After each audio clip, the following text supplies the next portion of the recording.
ఎవరు నువ్వు? నా కంపెనీని అంతం చేయడానికి వచ్చిందేమో.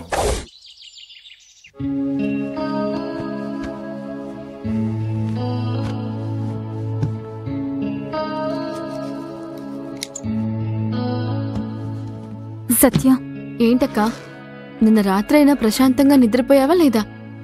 నిద్రపోయానే, అది కూడా చాలా రోజుల తర్వాత. Very good. ఇక మీదట నీకు పెళ్లి చూపుల పంచాయతీ ఉండనే ఉండదు. నీ పెళ్లి విషయాన్ని 6 నెలల పాటు వాయిదా వేయించాను. పెళ్లి చూపులు చూస్తామని ఇక మీదట అమ్మా నాన్న నిన్ను ఇబ్బంది పెట్టరు. నిజంగానే నువ్విక్కడికొచ్చి చాలా పెద్ద సహాయం చేశావు.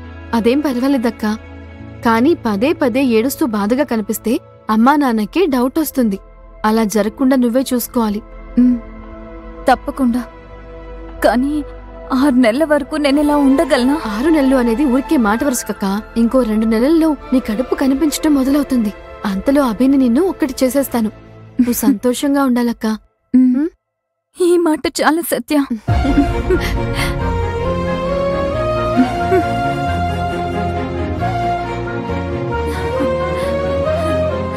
సరే, టైం అయింది, నేను వెళ్ళొస్తాను.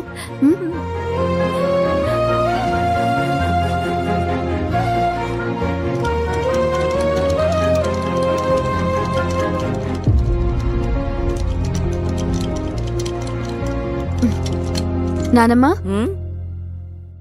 నేను వైజాగ్కి బయలుదేరుతున్నాను నానమ్మా. అమ్మా, నానా. ఇదిగో వస్తున్నానమ్మా. అమ్మా, నానా. బుజ్జమ్మా, నేను ఊరికి బయలుదేరుతున్నాను. జాగ్రత్తగా వెళ్ళిరామ్మా. బుజ్జమ్మ, అల్లుడు గారితో చక్కగా మాట్లాడి 6 నెలల తర్వాత దేవిని పెళ్లి చేసుకోవడానికి ఒప్పించావు. అది చాలమ్మా. అది చాలా పెద్ద విషయం అమ్మా. ఇప్పుడే నా మనసులోని భారం దిగిపోయినట్లుందమ్మా. అందులోనూ దేవిని చూడకుండానే అల్లుడు గారు పెళ్లికి ఒప్పుకోవడం అనేది ఒక గిన్నిస్ రికార్డు. ఆ గొప్పతనం నీదే సత్య. అదేం పర్వాలేదులేమ్మా. అక్క, అమ్మా నాన్నల్ని జాగ్రత్తగా చూసుకో. నిన్ను నమ్మి నా 2 ప్రాణాల్ని ఇక్కడ వదిలిపెట్టి వెళ్తున్నాను. నువ్వు ఓవర్గా ఐస్ పెట్టుకో. మమ్మల్ని చూసుకోవడం మాకు తెలుసు. నిన్ను నువ్వు జాగ్రత్తగా చూసుకో. అమ్మా, అలాగే ఇంకో ముఖ్యమైన విషయం, సిటీలోనే అల్లుడు గారు ఉన్నారు. ఆయన మీద ఒక కన్నేసి ఉంచు. సరే నాన్న. నానమ్మా. సత్య, ఆరోగ్యం జాగ్రత్తగా చూసుకో నానమ్మా. నువ్వు నిశ్చింతగా ఉండమ్మా. నువ్వెక్కడికి వెళ్ళినా ఆటోలోనే వెళ్ళాలి, ఆటోలోనే రావాలి. అర్థమైందా? Auto auto auto. చాలా బాగా అర్థమైంది నాన్నమ్మా. అక్కని కొంచెం జాగ్రత్తగా చూసుకో. బస్ కి టైం అయింది. సరే అమ్మా, వెళ్ళరా. వస్తానమ్మా. నాన్న, వెళ్ళరమ్మా, వెళ్ళరా.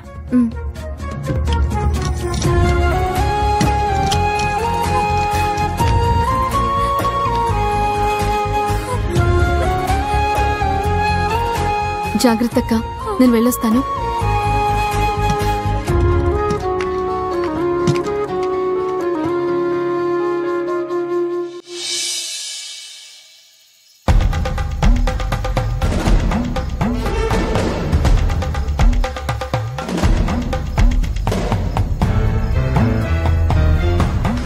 ఏంటి సీను, అక్క, మన ఇంటి ఖర్చులేంటి నెల నెల ఇలా పెరిగిపోతూనే ఉన్నాయి?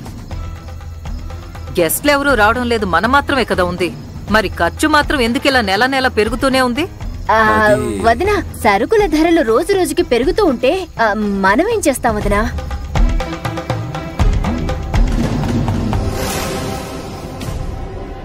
దేవి, దేవి, అక్కడ ఎవరు లేరు.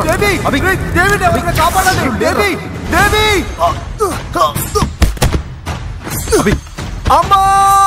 అయ్యో, అభి అక్కడ ఉంది. అభి! అయ్యో, అభి! అభి! అభి! అభి! అభి! అభి! అభి! అభి! అభి! అభి, ఏమైంది? అభి! అభి!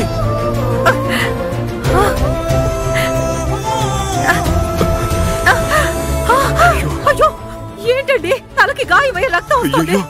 అభి! అభి! అభి, లేరా? అయ్యో, అభి! అభి! కళ్ళు తెరువు. అభి! అభి, లేవరా? ఒక టెన్షన్ పడకక్క. అయ్యో, అభి! అయ్యో, ఏ చల్లో లేకుండా ఉన్నాడు. అబ్బే ఇదిగో నేను హాస్పిటల్ ఫోన్ చేస్తాను. అబ్బే భయపడకండి వదినా, చిన్న గాయం కదా, హాస్పిటల్ కి తీసుకెళ్తే నయం అవుతుంది. త్వరగా ఫోన్ చేయండి. అంబులెన్స్ ఫోన్ చేస్తూనే ఉన్నాను. అయ్యో రేయ్, అంబులెన్స్ రావడానికి లేట్ అవుతుందిరా. కార్లో తీసుకెళ్దాం, పద. పట్టుకో. సరే. అభి అభి అభి అయ్యో అయ్యో, జాగ్రత్త అండి. అభి.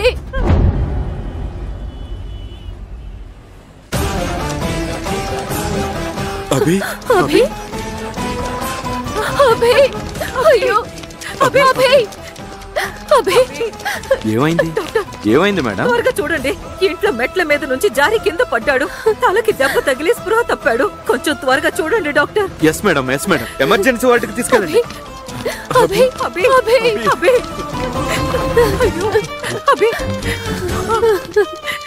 త్వరగా. అబ్బే అయ్యో.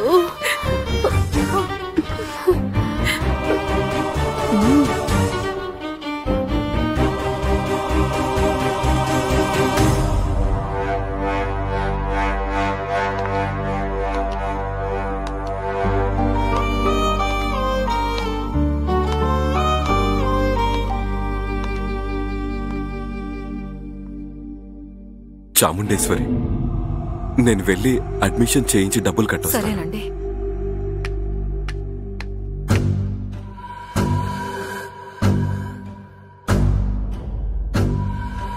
త్వరగా బ్లడ్ క్లీన్ చేయండి. సీను, నాకెందుకు చాలా భయంగా కంగారుగా ఉందిరా. అక్క, మనం హాస్పిటల్ కి త్వరగానే తీసుకొచ్చాం కదా, డాక్టర్స్ చూసుకుంటారక్క. నువ్వు భయపడద్దు. అవును వదినా. అయ్యో, అభి గురించి తప్పుగా న్యూస్ కూడా వేశారు. నా కొడుకు మీద ఊరందరి కళ్ళు పడ్డాయి. అందుకే నరదిష్టి వల్ల ఇలా జరిగింది. అవునక్క, అవును. నేను ఒంటరిగా అభిని ఎలా చూసుకోగలనరా? అర్జున్ కూడా ఈ టైంలో ఊళ్ళో లేడు కదా. అక్క, క్లయింట్ మీటింగ్ కాన్ఫరెన్స్ ఉందని అర్జున్ విజయవాడ వెళ్తున్నానని చెప్పి వెళ్ళాడు కదక్క. ఇప్పుడు అదారా ముఖ్యం? ఏ మీటింగు ఏ కాన్ఫరెన్స్ వద్దని చెప్పరా. అన్నింటినీ వెంటనే క్యాన్సిల్ చేసి ఇక్కడికి రమ్మని చెప్పు. అభి పక్కన ఇప్పుడు అర్జున్ ఉండాలి. అర్జున్ ఉంటేనే అభి కూడా ధైర్యంగా ఉంటాడు. నువ్వు ఇమీడియట్ గా ఫోన్ చేసి అర్జున్ ని రమ్మని చెప్పు. ఇప్పుడే చేస్తానక్క.